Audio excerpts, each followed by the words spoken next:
안녕하십니까. 오션테크 코리아 2020에서 비대면 시대의 온택트 물류 비즈니스 발표를 맡은 밸류링크의 남영사라고 합니다. 저는 이제 온택트 시대의 도래와 관련돼 가지고 백그라운드라든지 그다음에 현재 어떤 형태까지 와 있는지를 먼저 말씀을 드리고요. 그다음에 맨 마지막으로 이제 온택트 물류 비즈니스에 대해 가지고 자세히 소개하면서 맨 마지막에 밸류링크가 이런 시대를 어떻게 해결을 하고 있는지에 대해 가지고 소개를 드리도록 하겠습니다. 4차 산업혁명, 그다음에 디지털 전환, 그다음에 팬데믹, 이 세 가지 것들이 요즘 제일 화두가 되는 그런 단어들일 텐데요. 이 세 가지 단어들이 모든 것들이 하나의 공통점을 가지고 움직이고 있습니다. 그건 바로 디지털라이제이션이라는 거죠. 특히나 팬데믹의 시대가 도래를 하면서 사실은 이 디지털라이제이션, 그다음에 온택트라는 말 자체가 굉장히 유행어처럼 번져나가고 있습니다. 그렇다면 이것 자체가 이 팬데믹이 코비드19 이후에 나타나지 않을 것이냐, 그거는 아니라는 거죠. 결국은 뭐냐면 조류 인플루엔자나 사스, 신종플루라든지 메르스, 코로나19까지 보면은 약 6년 주기로 해가지고 이런 팬데믹 현상들이 나타나고 있습니다. 결국 향후에도 이런 상황들은 나타나고 그것 때문에 저희들의 삶이 변화될 수밖에 없다는 거고, 그것이 물류 서비스에 미친 영향은 굉장히 지대합니다. 그중에서 첫 번째가 운송 수단의 이동 중지가 있었고요. 그 다음에 사람의 이동 중지, 그 다음에 사람의 거주 제한. 특히나 운송수단의 이동 중지라는 것은 결국은 뭐냐면 저희가 세계 대전을 겪고 그다음에 여러 가지의 그 전염병들이 있었지만 한 번도 국제운송수단이 정지되지 못한 상태에서 처음으로 국제운송수단 자체가 중지되는 그런 그 초유의 사태를 발생을 시켰고, 이런 것들이 결국은 뭐냐면 록다운이나 록아웃 사태로 이루어지면서 결국은 글로벌 서플라이 체인이 붕괴되고, 이 붕괴된 서플라이 체인들이 하반기에 급속도로 회복이 되면서 그 물량들이 급속하게 이동이 되기 시작했고, 그것이 현재의 어려운 운임 폭등의 그런 상황을 나타냈다라고 말씀을 드릴 수가 있을 것 같습니다. 이 상황에 따라 가지고 예전에만 해도 물류 쪽에서 원하는 고객들의 니즈 자체는 안전한 화물의 이송이었습니다. 그렇지만 현재 고객들이 원하는 물류의 니즈 자체는 많이 변화를 가지고 가고 있습니다. 안전하고 빠르고 그다음에 언택트고 그다음에 정보가 관리가 되는 그런 형태의 물류 서비스를 원하는 형태로 고객의 니즈가 바뀌고 있습니다.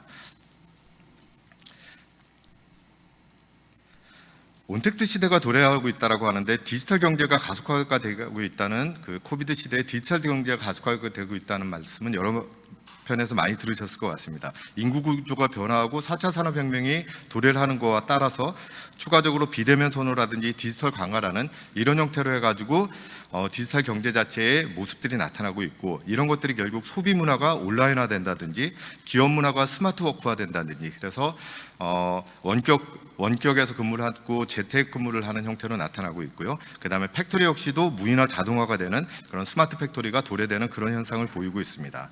결국 온택트와 언택트의 부분에서 사람들이 얘기가 많이 나오고 있는데, 언택트라는 단계를 거치고 그 다음에 현재 이 디지털 생활이 온전히 생활화되면서 온택트 시대로 나가고 있는 그런 현상들을 볼 수가 있을 것 같습니다. 온택트 시대의 라이프 자체는 이렇습니다. 쇼핑이나 업무, 수업, 여행, 그 다음에 의료나 여가 레저, 금융이나 마케팅, 세일즈까지 모든 것들이 온라인을 중심으로 이루어지는 그런 디지털이 생활화되는 그런 문화를 볼 수 있는데, 문제가 발생하는 것이 바로 물류입니다. 물류라는 것은 결국 오프라인에서 화물 자체의 이동이 수반이 돼야 되는 것이 물류라고 한다고 하면 디지털로 커버링하지 못하는 그런 부분이 나타납니다. 결국 뭐냐면 물류 분야에서는 디지털과 오프라인 자체가 잘 융합이 되면서 이 화물이 안전하게 운영이 될 수 있는 그런 체제를 구축하는 것이 가장 중요한 목표라고 얘기를 드릴 수가 있을 것 같습니다.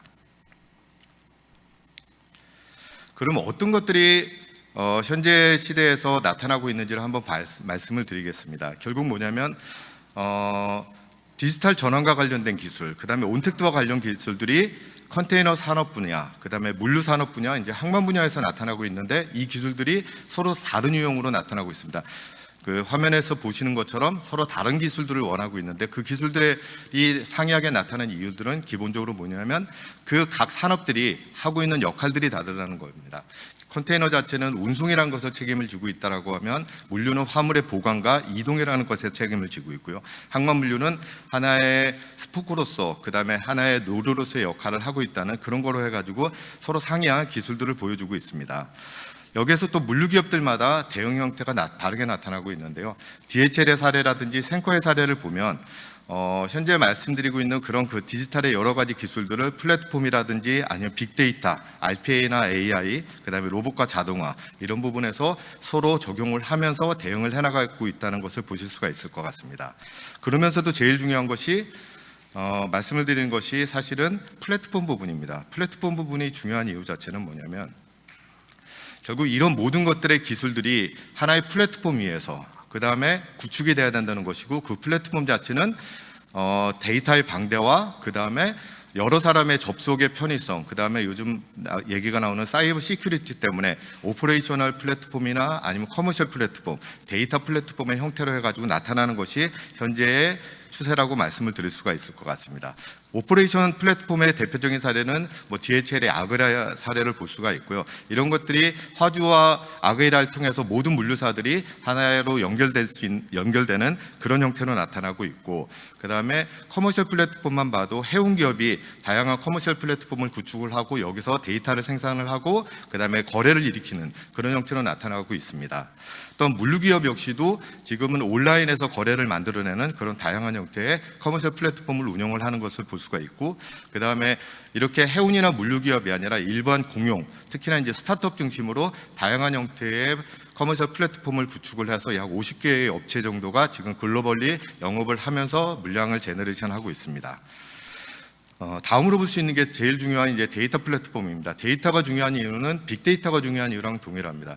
저희가 디지털 전환 기술의 다양한 기술들을 얘기를 하고 있는데 그 중에서 가장 중요한 부분이고 가장 핵심이 되는 부분이 사실은 데이터 부분입니다. 그 데이터를 기반으로 AI가 돌아가고 그 다음에 그것을 중심으로 자동화나 무인화가 돌아갈 수가 있고, 그 다음에 데이터를 모으기 위한 기술로 블록체인이 소개되고 있고 그 데이터를 저장하기 위해서 클라우드가 소개되고 있는 것처럼 빅데이터라는 부분이 제일 중요하다고 하면 사실은 그 중에서 가장 선도적인 기업이라고 할 수 있는 게 이제 머스크라고 설명을 드릴 수가 있습니다. 머스크는 트레이드랜드라고 하는 블록체인, 그 다음에 디지털 플로우라고 하는 SCM 플랫폼, 또한 디지털 스팟이라고 하는 커머셜 플랫폼을 통해서 또한 여러 가지 국제 물류와 관련된 다양한 디지털화를 통해 가지고 저렇게 글로벌 서플라이 체인을 연결해 나가고 있는 그런 과정들을 볼 수 있고, 여기서 발생되는 데이터를 통해서 글로벌 서플라이 체인을 연결해 나가고 있습니다.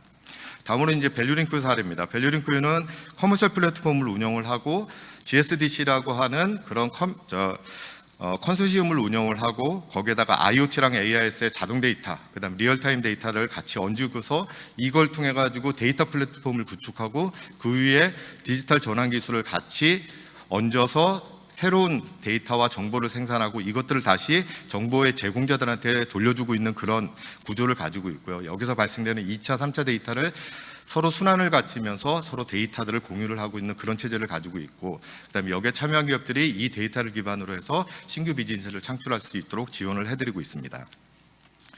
다행히 해양수산부에서도 이런 그 통합 데이터 플랫폼에 대해서 관심을 가지고 현재 이제 프로젝트를 진행하고 있습니다. 현재 올해가 이제 기획 단계고 내년이 되면 이런 데이터 통합 공유 플랫폼을 구축을 해서 런칭을 하지 않을까. 그래서 여러 기업들이 여기서 같이 효용성을 벗지 않을까 생각을 하고 있습니다.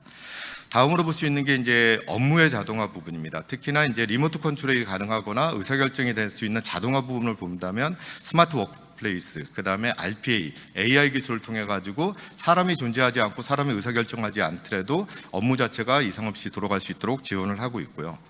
그 다음에 항만의 자동화, 아까 설명을 하셨기 때문에 요거는 스킵을 하도록 하겠습니다. 또한 이제 물류센터에서 많이 이용하는 AR, VR, 그 다음에 디지털 트윈 기술 역시도 런칭이 돼서 많은 부분에서 효과를 발휘하고 있고요. 그 다음에 또 무인화, 로봇 이런 부분도 사실 딜리버리, 라스트 마일 쪽에서의 물류에서 무인화의 하나의 큰 역할을 하고 있습니다. 또한 마스라고 모빌리티 에즈 서비스에서 로지스틱을 같이 가미한 형태로 해서 타스라는 개념이 도입이 됐고요. 이게 이제 무인 자동차를 통해서 실현화되는 그런 단계를 통해서 향후에는 사람이 굳이 승차하지 않더라도 화물 자체가 안전하게 운송될 수 있는 그런 형태로 나타나지 않을까 생각을 하고 있습니다. 또한 IoT라든지 그다음에 각종 센서링 기능, 그다음에 컨트롤링 기능을 통해 가지고 마케팅이라든지 그다음에 카고 비지빌리티, 그다음에 컨트롤 이런 기능까지 기술들이 적용이 되면서 물류 자체의 변화를 이끌어 나가고 있습니다.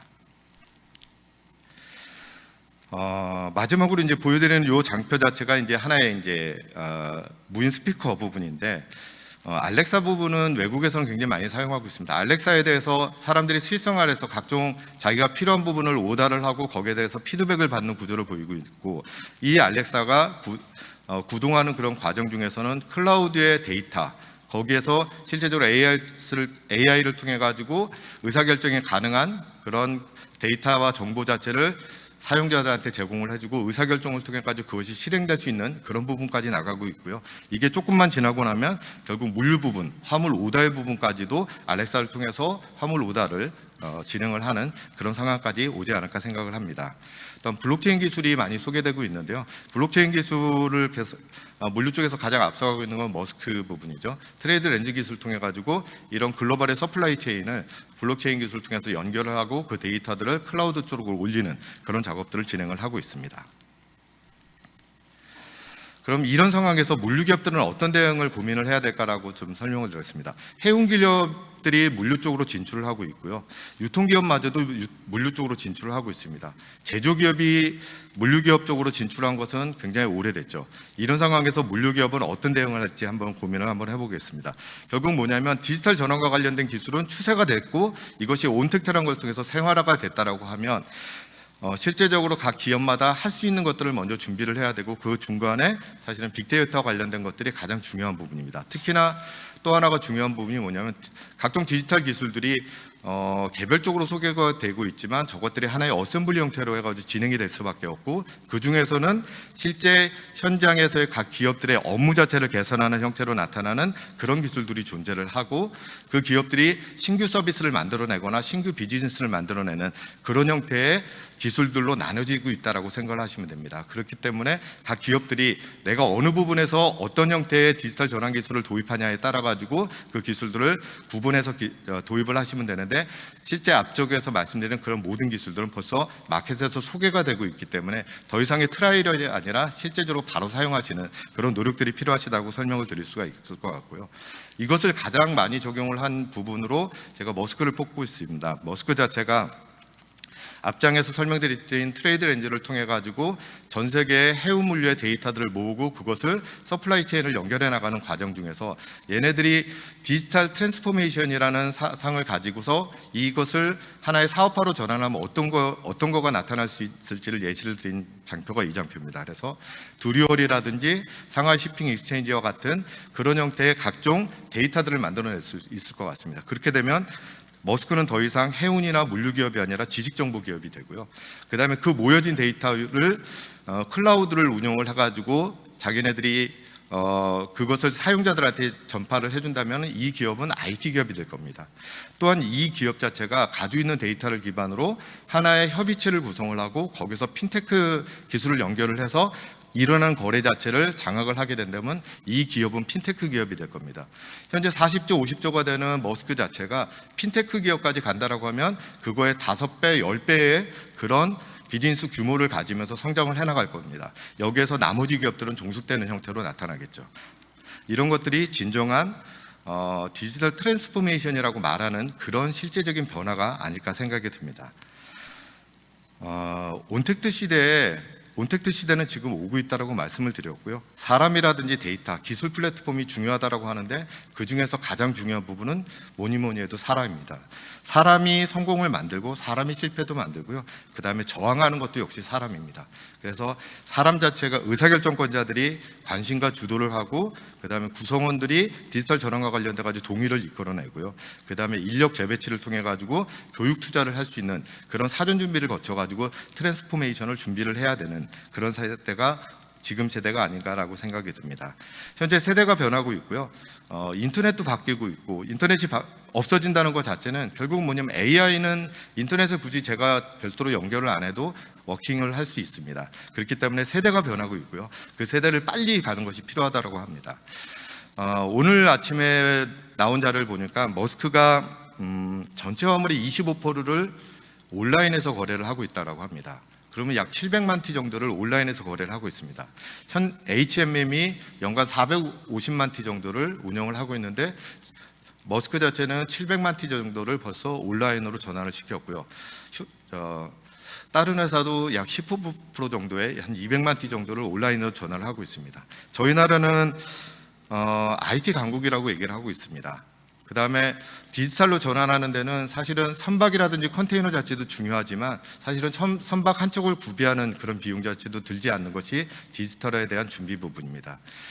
정부에서도 그다음 디지털화에 대해 가지고 정부나 기업 모두에서 좀 관심을 갖고 빨리 진행해 나가는 것이 결국은 우리가 미래를 준비하는 그런 대응이 되지 않을까 생각이 듭니다. 경청해 주셔서 감사합니다.